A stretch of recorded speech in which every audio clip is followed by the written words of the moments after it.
안녕하세요. 믿으면 뭐하니의 최원영 목사입니다. 오늘은 2020년 3월 25일 수요일입니다. 혹시 가롯 유다 양이라고 들어보셨습니까? 2005년 7월 터키에서 흩어져서 양을 치던 26명의 목자들이 함께 아침을 먹고 있었습니다. 그러는 사이 양 한 마리가 이탈해서 어디론가 향했는데 그것을 본 다른 양 몇 마리가 따라가기 시작했고 또 다른 양들도 따라가기 시작했다고 합니다. 어느 순간 많은 양들이 그 양을 따라가기 시작했고 결국 450마리의 양들이 벼랑에서 떨어져 죽었고 1000마리가 넘는 양들이 다치는 안타까운 일이 있었다고 합니다. 문제가 뭘까요? 한 마리 양이 가지 말아야 하는 길을 가면서 그 양을 따라간 양들도 따라가게 되었고 결국 죽게 된 것입니다. 앞에서 말씀드린 가롯 유다 양은 주인들이 의도적으로 어렸을 때부터 양보다는 사람들과 더 가깝게 지내면서 주인의 말을 잘 듣게 만든다고 합니다. 이 양들은 나중에 양들 중간중간에 끼어 있다가 주인이 신호를 보내면 맨 앞에서 뛰기 시작하고 그 양들이 뛰면 다른 양들은 어디로 가는지도 모른 채 무조건 가롯 유다 양을 따라간다고 합니다. 그리고 도살장 바로 앞에서 가롯 유다 양이 살짝 비껴서면 다른 양들은 아무것도 모른 채 도살장 안으로 들어간다고 합니다. 이 이야기 앞에서 두 가지 묵상을 하게 되었습니다. 혹시 내가 지금 가롯 유다 양으로 살고 있는 것은 아닐까? 혹시 내가 지금 가롯 유다 양을 생각 없이 따라가고 있는 것은 아닐까? 내가 어떤 양으로 살고 있는지 점검하는 건 간단한 것 같습니다. 내 앞에 양이 보이면 안 됩니다. 내 앞에 사람이 보여야 합니다. 내 앞에 돈이 보이면 안 되고 권력과 명예가 보이면 안 되고 내 앞에 목자된 그분이 보여야 합니다. 더 정확하게는 내 앞에 주님 외에 그 어떤 것도 보이면 안 됩니다. 내 앞에 주님 외에 다른 것이 보이면 나는 지금 가롯 유다 양이든지 가롯 유다 양을 따라가고 있는 겁니다. 사람 따라가지 마십시오. 십자가 따라가셔야 합니다. 욕심 따라가지 마십시오. 사명을 따라가야 합니다. 오늘 하루 우리의 유일한 목자 되시는 예수님만 따라가는 삶이 되시기를 축복합니다. 그래서 오늘 함께 나누고 싶은 찬양은 선한 목자 되신 우리 주입니다.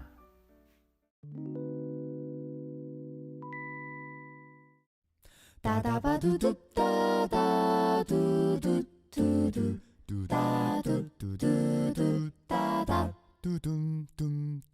선한 목자 되신 우리 주 항상 인도하시고 방초 동산 좋은 곳에서 우리 먹여주소서 선한 목자 구세주여 항상 인도하소서 선한 목자 구세주여 항상 인도하소서 선한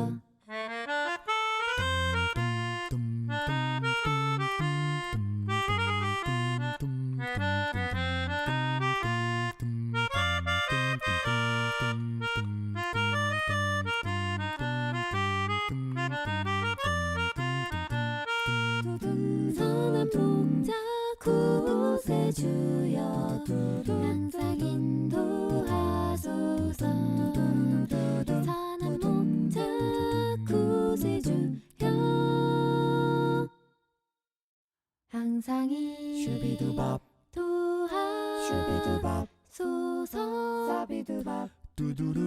두비두답다두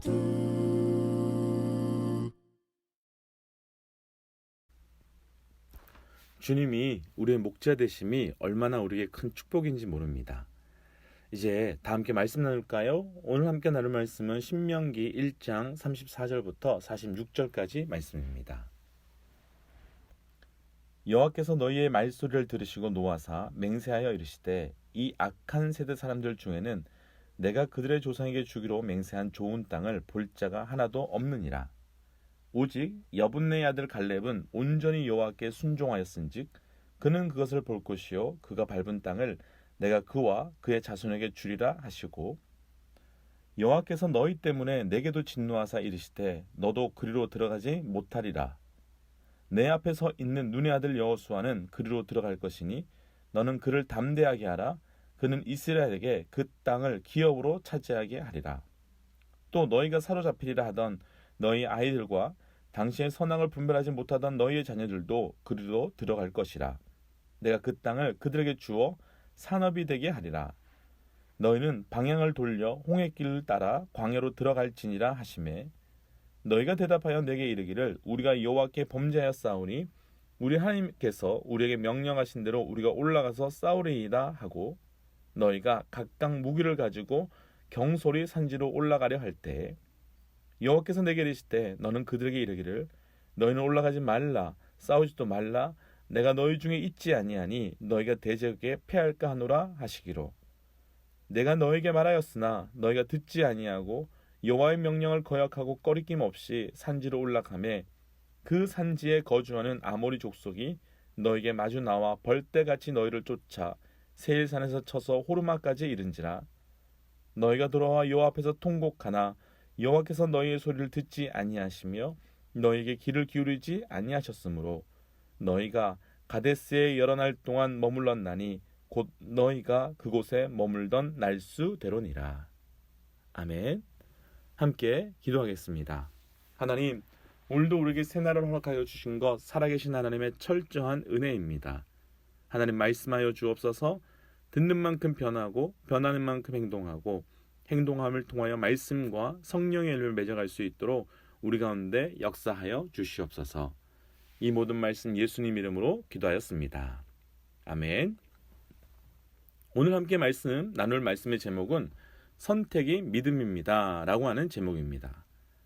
어렸을 때 한 가전제품 광고에 순간의 선택이 10년을 좌우합니다 라는 말이 있었습니다.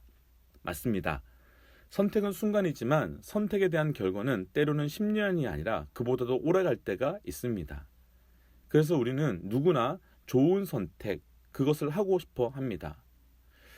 믿음의 동역자 여러분들께서는 중요한 일이 있을 때 어떻게 선택을 하시는지요? 우리 믿음의 사람들의 선택이 중요한 것은 그 선택이 단순히 내 선택에서 끝나는 것이 아니라 하나님의 뜻과 맞는 것인지를 선택해야 하기 때문에 어렵습니다. 하지만 어떻게 생각해보면 믿음의 사람들에게 선택은 세상 사람들보다 단순하지 않을까라는 생각도 듭니다. 세상 사람들의 선택은 많은 것 가운데 하나를 선택해야 하지만 믿음의 사람들의 선택은 그 어떤 것이든 그 어떤 문제든 그 어떤 시대이든 상관없이 하나님의 뜻에 맞는가 맞지 않는가 이 두 가지 안에서만 선택하면 되기 때문입니다.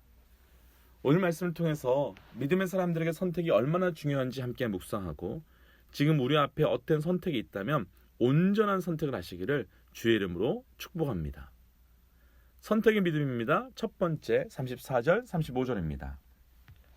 여호와께서 너희의 말소리를 들으시고 노하사 맹세하여 이르시되 이 악한 세대들 중에는 내가 그들의 조상들에게 주기로 맹세한 좋은 땅을 볼 자가 하나도 없느니라.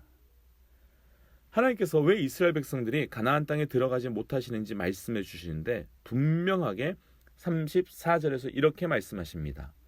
여호와께서 너희의 말소리를 들으셨다. 먼저 오늘 말씀에서 나누고 싶은 첫 번째 선택의 믿음입니다. 우리의 삶에 어떤 말을 할 것인가가 곧 우리의 믿음입니다. 사랑하는 믿음의 동역자 여러분, 우리가 믿음의 언어, 믿음의 말을 하시는 주의 백성 되시기를 주의 이름으로 축복합니다. 민수기 14장 28절에 하나님께서 이렇게 말씀하십니다.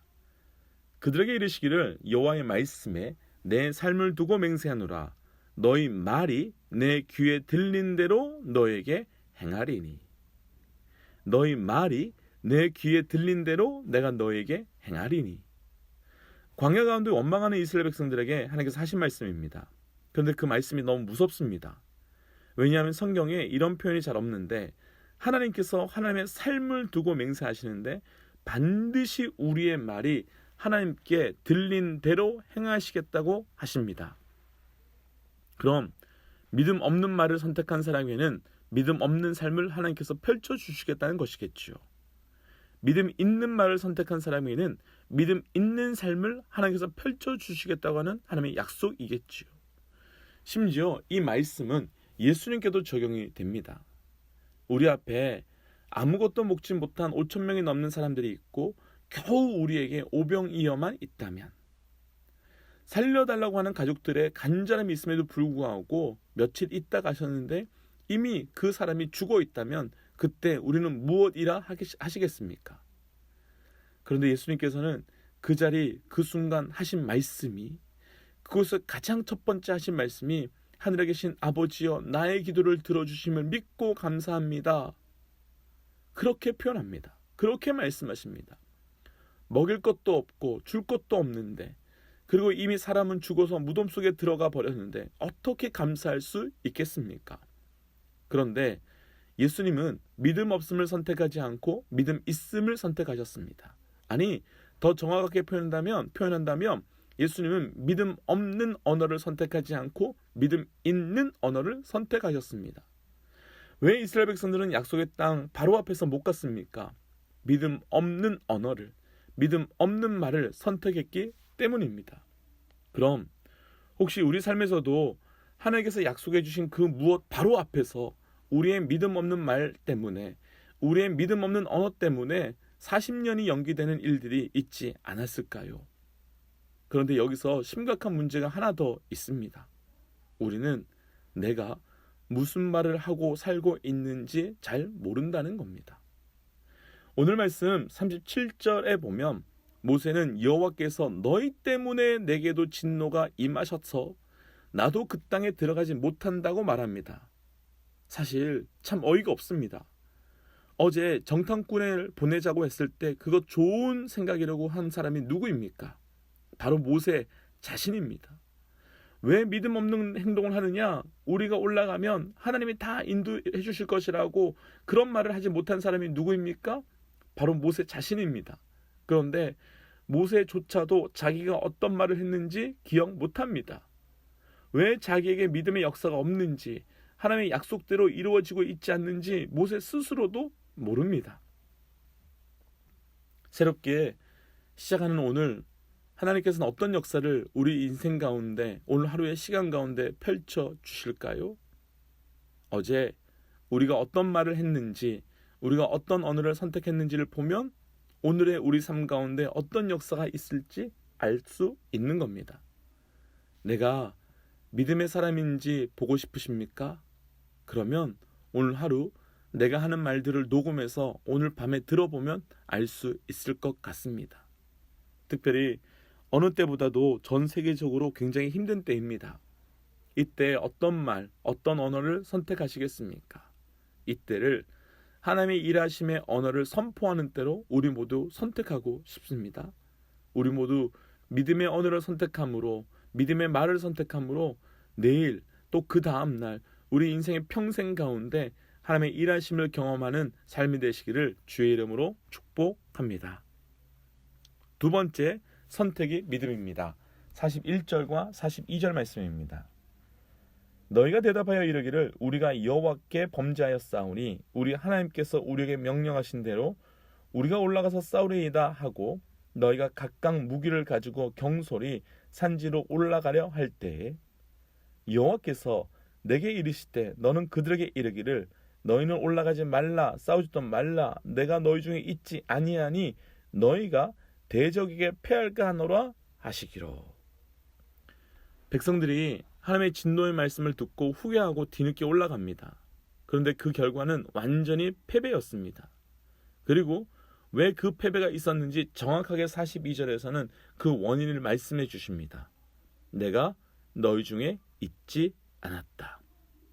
오늘 말씀에서 나누고 싶은 선택의 믿음입니다. 두 번째, 우리 삶의 선택, 누구와 함께 할 것인가가 바로 우리의 믿음입니다. 내가 누구와 함께 할 것인가의 선택이 바로 우리의 믿음의 증거라는 겁니다. 사랑하는 믿음의 동역자 여러분, 우리가 오직 하나님과 함께 하시는 선택이 우리에게 있기를 주의 이름으로 축복합니다. 그러나 함께 한다는 것은 단순하게 자리만 함께함이 아닙니다. 우리나라 고사성어에 동상이몽이라는 말이 있습니다. 한 자리에서 자지만 서로 다른 꿈을 꾼다는 말이지요. 그래서 진짜 함께 한다는 것은 위치와 순서를 명확하게 정리한다는 뜻입니다. 43절에서 내가 너에게 말했으나 너희는 듣지 아니하였다 때문에 45절에서 하나님께서는 나도 너희의 소리를 듣지 아니하였다라고 말씀하십니다. 우리가 하나님과 함께 한다는 것은 우리가 그분 앞에 가는 것이 아니라 그분이 우리 앞에 가는 것이고, 우리가 하나님과 함께 한다는 것은 우리가 말하는 것이 아니라 그분이 말씀하시고 우리는 듣는 삶을 말하는 겁니다. 우리가 하나님보다 앞서가는 것도, 우리가 듣지 않고 말만 하는 것도 함께 하는 삶은 아닙니다. 지금 나는 누구와 함께 하고 있습니까? 앞에서 나눈 가룟 유다 양의 이야기를 다시 한번 기억해 보고 싶습니다. 내 앞에 아무도 보이지 않고 목자조차도 내 뒤에 있다면 나는 가룟 유다 양일 가능성이 있습니다. 목자는 그림자조차 보이지 않고 양들만 보인다면 나는 가룟 유다 양을 따라가는 삶일 가능성이 있습니다. 그러나 저 앞에 목자가 보이고 양들과 함께 그 목자만 따라가고 있다면 나는 그 목자와 함께하는 삶일 가능성이 큽니다. 자리가 중요한 것이 아닙니다. 내 자리가 교회의 가장 거룩한 자리에 있지만 하나님과 전혀 상관없는, 하나님과 함께하지 않는 삶을 선택할 수도 있는 겁니다. 반면에 내 자리가 아무도 오고 싶어 하지 않는 힘들고 어려운 자리에 있지만 철저히 하나님과 함께할 수 있는 삶을 선택할 수도 있는 겁니다. 사랑하는 믿음의 동역자 여러분, 믿음은 내가 무엇을 가졌는지, 내가 무엇을 아는지, 내가 어떤 위치에 있는지에 따라 결정나는 것이 아니라 내가 누구와 함께 하는지에 따라 결정나는 겁니다. 그래서 철저히 그분과 함께하는 그 믿음의 선택을 한다면 사망의 음침한 골짜기에 있다 할지라도 푸른 초원 같은 은혜를 누릴 수 있을 테지만, 그분과 함께함을 잃어버린다면 그 어디를 가도 우리는 잘못 가고 있는 겁니다. 새롭게 시작되는 이 아침, 오직 주님과 함께하는 선택이 우리에게 있기를 주의 이름으로 축복합니다. 함께 기도하겠습니다. 하나님, 우리의 믿음이 어떤 믿음인지 이스라엘 백성의 삶을 통해 돌아보길 원합니다. 하나님, 내 입술의 고백이 하나님의 영광만을 드러내는 언어의 선택이 있게 하여 주옵소서. 하나님, 내가 가룟 유다 양의 삶을 살거나 가룟 유다의 양을 따라가는 그런 삶이 아니라 오직 예수 그리스도만 따라가는 선택이 있게 하여 주옵소서. 하나님, 내 믿음이, 우리의 믿음이 이 말씀을 통하여 온전한 믿음이 되어서 오늘 하루 하나님만 따라가며 십자가의 영광만을 드러내는 그런 믿음이 될 수 있도록 우리가 함께하여 주옵소서. 이 모든 말씀 예수님 이름으로 기도드렸습니다. 아멘. 믿음의 동역자 여러분, 어느 때보다도 예배에 대한 갈망함이 커져가는 시기입니다. 그런데 어쩌면 지금까지 우리의 예배가 너무 수동적인 예배이지 않았나 생각해 봅니다. 목사들이 준비한 설교, 또 교회 리더들이 준비한 대표 기도, 성거대와 찬양팀이 준비한 찬양, 그것을 내가 준비한 것이라 생각하고 또 그렇게 준비한 예배를 잘 드리고 왔다고 생각하며 우리의 온전한 예배가 드려졌다고 생각한 적이 있지 않으십니까? 그런데 지금은 어느 때보다도 내가 적극적으로 말씀을 묵상하고 기도하고 찬양하는 예배가 회복되어야 하는 때입니다. 오늘은 단 10분만이라도 혼자 그런 예배의 자리와 시간을 만들어 예배를 회복하는 믿음의 동역자 여러분들 되시기를 주의 이름으로 축복합니다. 지금까지 믿음의 뭐하니의 최원영 목사였습니다. 하나님은 살아계십니다.